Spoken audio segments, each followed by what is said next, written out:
Chapter 28. Curdie's Guide. Just as the consolation of this resolve dawned upon his mind, and he was turning away for the cellar to follow the goblins into their hole, something touched his hand. It was the slightest touch, and when he looked he could see nothing.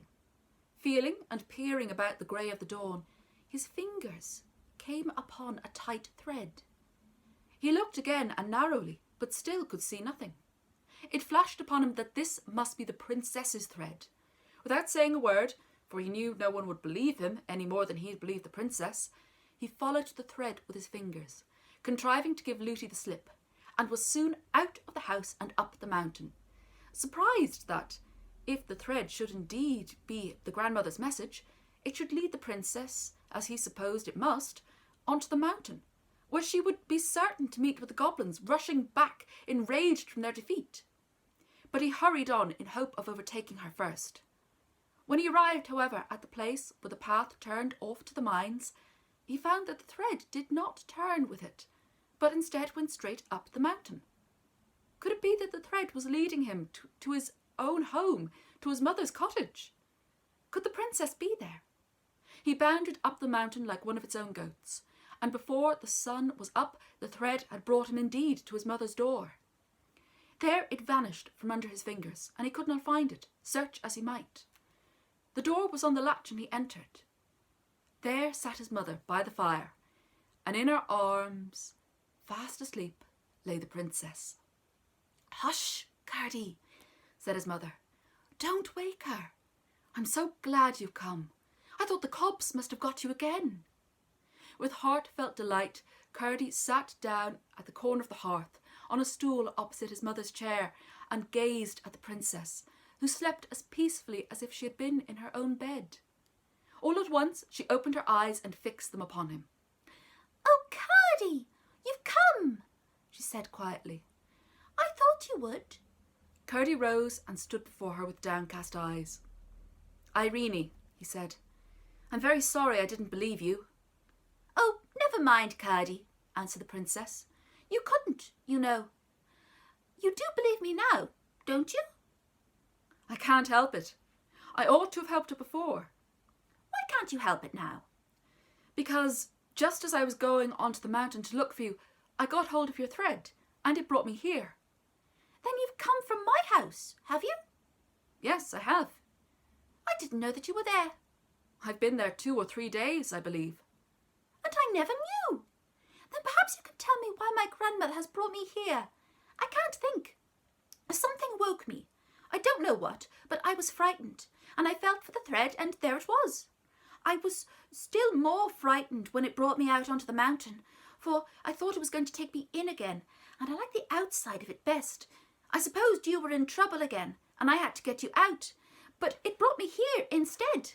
And oh, Curdie, your mother has been so kind to me, just like my own grandmother." Here Curdie's mother gave the princess a hug, and then the princess turned and gave her a sweet smile and held up her mouth to be kissed. "Then you didn't see the cobs?" asked Curdie. "No, I haven't been into the mountain, I told you, Curdie." "But the cobs have been into your house, all over it, and into your bedroom, making such a row." "What do they want there? That's very rude of them." "They wanted you, to carry you off onto the mountain with them, for you to be the wife to their Prince Harelip."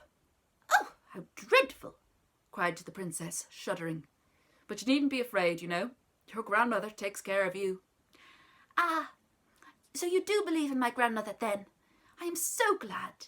She made me think you would some day." All at once, Curdie remembered his dream and was silent, thinking. "But how did you come to be in my house and me not know it?" asked the princess. And then Curdie had to explain everything.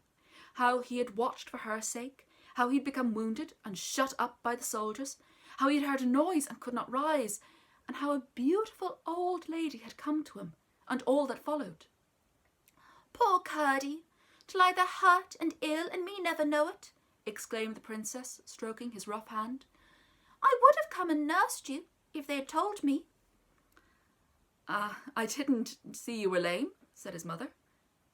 "Am I, mother? Oh, I suppose I ought to be. I declare I've never thought of it since I got down amongst the cobs." Let me see the wound, said his mother. He pulled down his stockings, when behold, except for a great scar, his leg was perfectly sound. Curdie and his mother gazed into each other's eyes, full of wonder, but Irene called out, I thought so, Curdie. I'm sure it wasn't a dream. I'm sure my grandmother had been to see you. Don't you smell the roses? It was my grandmother that healed your leg and sent you to help me. No, Irene, said Curdie. I wasn't good enough to be allowed to help you. I didn't believe you. Your grandmother took care of you without me. She sent you to help my people. I wish my King Papa would come. I do so want to tell him how good you have been. But, said his mother, we are forgetting how frightened your people must be. You must take the princess home at once, Curdie, or at least go and tell them where she is. Yes, mother, only I'm dreadfully hungry. Oh, do let me have some breakfast first. They ought to have listened to me, and then they wouldn't have been taken by surprise as they were. That's true, Curdie, but it's not for you to blame them. You remember? Yes, mother, I do. Only I really must have something to eat. So you shall, my boy, as fast as I can get it, said his mother, rising and setting the princess down on her chair. But before his breakfast was ready, Curdie jumped up suddenly and startled both his companions. Mother, mother, he cried, I was forgetting. You must take the princess back home yourself. I must go and wake my father. And without a word of explanation, he rushed to the place where his father was sleeping. Having thoroughly roused him, and with what he told him, he darted out of the cottage.